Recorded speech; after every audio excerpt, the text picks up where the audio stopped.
안녕하세요. 광민남초 5학년 학생 여러분, 오늘도 즐거운 체육 수업 함께할 체육쌤입니다. 오늘은 학생 건강 체력 평가에 대해서 알아보는 시간을 가질 텐데요. 여러분들 교과서 24쪽부터 25쪽을 참고해 주시기 바랍니다. 지금 여러분들 등교 수업하고 온라인 수업으로 지금 계속 민속 표현을 활용한 표현으로 우리 격도는 우리 땅에 대해서 배워보고 있는데요. 원래 여러분들 5학년이 되면 학생 건강 체력 평가를 해야 한다고 예전에 4월달에 온라인 첫 수업 때 설명해 드렸었습니다. 해서 학생 건강 체력 평가에서 측정하는 심폐지구력, 근력 및 근지구력, 유연성, 순발력을 여러 종목을 통해서 측정을 해야 되는데 코로나19 감염 예방 때문에 등교 개학이 미뤄지고 온라인 수업으로 진행되다 보니까 학생 건강 체력 평가를 지금까지 하지 못했습니다. 등교 개학을 하게 되면 다양한 운동도 같이 할 거고요. 일단 측정 가능한 종목들을 하나씩 틈틈이 할 예정이라서 여러분들에게 일단 측정하기 전에 어떤 측정 방법이 있고 어떻게 측정해야 되는지를 일단 설명해 보는 시간을 갖도록 할게요.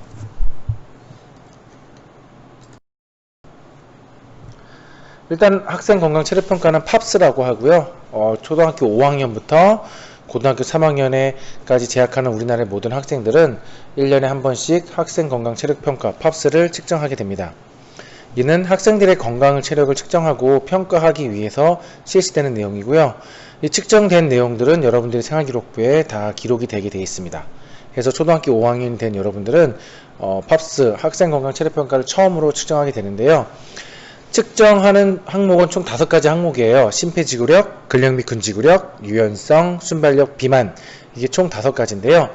여러분들이 운동을 통해서 측정하는 거는 심폐지구력, 근력 및 근지구력, 유연성, 순발력 이 4가지로 측정을 합니다. 측정하는 검사는 항목별로 여러 가지가 있어요. 심폐지구력은 왕복 오르달리기 검사로도 측정을 하고 또는 스텝박스를 이용한 스텝 검사로도 측정을 하는데 우리 학교에서는 왕복 오르달리기 검사로 측정을 할 예정입니다. 또한 근력 및 근지구력은 여러 가지 검사가 있는데요. 윗몸 말아올리기, 그다음에 악력 검사, 또 등등등 여러 가지가 있는 팔굽혀펴기도 있고요. 근데 우리 학교에서는 여러분들은 악력 검사로 근력 및 근지구력을 측정할 예정입니다. 유연성은 앉아 윗몸 앞으로 굽히기 검사하고 종합 유연성 검사가 있는데 우리 학교는 앉아 윗몸 앞으로 굽히기 검사를 통해서 유연성을 측정할 예정이고요. 순발력 같은 경우는 제자리 멀리기 또는 뛰기 50m 달리기가 측정 종목으로 선정이 되어 있는데 그 중에서 여러분들은 50m 달리기를 할 예정입니다. 그 비만은 체질량 검사로서 여러분들 키와 몸무게를 통해서 여러분들 체질량이 얼만큼 되는지를 확인하는 검사입니다. 일단 항목별로 어떻게 검사를 하는지를 한번 알아볼게요. 일단 첫 번째로 심폐지구력 검사입니다. 심폐지구력 검사는 왕복 오르달리기 즉 셔틀런이라고 하는 검사 도구를 활용해서 검사 종목을 활용해서 검사를 하게 되는데요. 정해진 거리 초등학생은 15m, 중학교부터는 20m를 왕복하여 달릴 수 있는 횟수를 측정하는 겁니다. 심폐지구력이라고 하다 보니까 아무래도 오래 뛰는 능력, 오래 운동할 수 있는 능력을 측정하는 것이겠죠. 왕복 오르달리기 같은 경우는 정해진 음악 방송에 따라서 맞춰서 실시됩니다. 음악 방송에서 출발 신호가 나오면 출발 신호에 따라 출발을 하고 도착 신호 전에 도착한 횟수를 측정하는 겁니다. 도착 신호 전에 도착하지 못하는 횟수가 있거나 또는 중간에 멈추게 되면 중지가 되고 그 중지 전 횟수가 자신의 기록이 되는 겁니다. 그러면 동영상 자료를 통해서 심폐지구력 검사가 어떤 검사인지를 한번 확인해 볼 거고요. 일단 지금은 6월달, 7월달 날씨가 가장 1년 중에 더운 시기이기 때문에 심폐지구력 검사하기엔 가장 부적합한 시기입니다. 그래서 지금 검사는 하진 않을 거고요. 원래 평소 같았으면 3월달, 4월달 덥기 전에 심폐지구력 검사를 했었을 거예요. 하지만 지금 상황이 코로나19 바이러스 때문에 온라인 계약으로 먼저 실시되는 바람에 괜찮아진다면 심폐지구력 검사는 9월달 내지는 10월달에 실시할 예정입니다. 그래서 근력 및 근지구력, 유연성 검사부터 먼저 미리 할 텐데요. 심폐지구력 검사가 어떤 건지 일단 동영상을 통해서 알아볼게요. 정해진 구역을 왕복해서 달리는 운동입니다. 우리말로 왕복 오래 달리기라고 하는데 영어로 셔틀런이라고 불립니다. 앞으로는 셔틀런이라고 이야기하겠습니다. 셔틀런이 우리나라에서 유명해진 건 2002년 월드컵 때 국가대표 축구 감독이었던 히딩크 감독님이 우리나라 선수들에게 적용했을 때입니다. 저는 주기적으로 셔틀런을 집 앞에서 하는데 힘들지만 건강해지는 것 같아 자주 하고 있습니다. 셔틀런은 초등학생은 15m를 뛰면 되고 중고등학생은 20m를 뛰면 됩니다. 셔틀런 음원을 틀고 삑 하는 소리가 나면 출발선에서 출발하고 다음 삑 소리가 나기 전까지 도착하면 됩니다. 그렇게 자기가 할 수 있을 때까지 열심히 왕복해서 달립니다. 이 과정을 통해 심폐지구력을 기를 수 있습니다. 단순히 오래 달리기보다 달렸다가 멈췄다가 해야 하는 셔틀런이 더 힘들고 심폐지구력을 많이 기를 수 있습니다. 셔틀런의 준비물로는 셔틀런 음원이 있으면 됩니다. 유튜브에서 검색해서 틀어도 되고 음원을 다운받아서 스마트폰에 넣고 활용해도 됩니다. 그리고 일정한 구역을 표시해야 하는데 초등학생은 15m, 중고등학생은 20m 구역을 표시해야 합니다. 저 같은 경우에는 발걸음으로 출발선과 도착선 구역을 표시하는데요. 제가 보통의 보폭으로 걸었을 때 14걸음이 10m 정도 됩니다. 따라서 15m로 뛸 때는 비율적으로 21걸음, 21걸음을 걸어서 표시하고 20m 뛸 때에는 28걸음으로 표시를 합니다.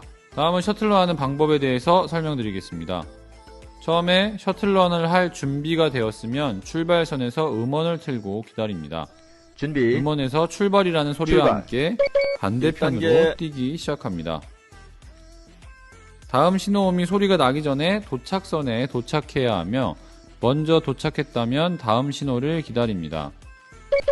다음 신호음이 울리면 반대편 도착선을 향해 다시 뜁니다. 2.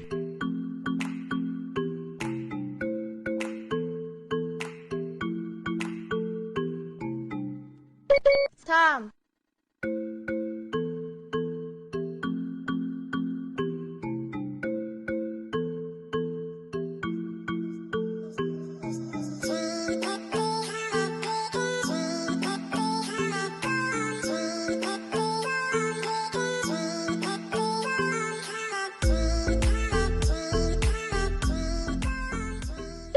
91. 만약에 내가 늦어서 도착선에 도착하기 전에 다음 신호음이 울렸다면 92. 그 자리에서 바로 반대편으로 돌아옵니다.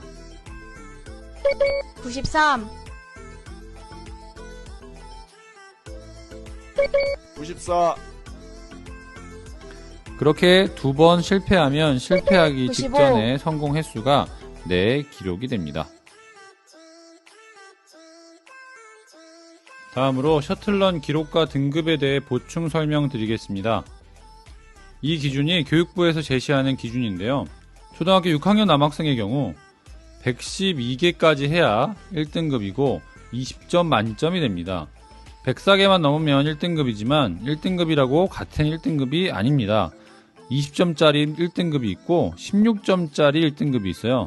104개만 하고 그만하면 16점짜리 1등급이 되는 겁니다. 그래서 가장 높은 개수를 넘어야 20점이 됨을 기억해야 됩니다. 선생님들이 학생들에게 이 부분을 정확히 알려주셔야 합니다. 이 내용은 하단에 블로그 주소를 남겨놓겠습니다. 자세한 내용은 거기서 확인하세요. 다음은 유의사항에 대해서 말씀드리겠습니다. 첫 번째로 셔틀런을 할 때 너무 무리하면 심장에 부담이 될 수 있습니다. 자기 수준에 맞게 해야 합니다. 두 번째로 처음에는 힘들지만 꾸준히 하면서 개수를 늘려가 보세요. 심폐지구력이 좋아지는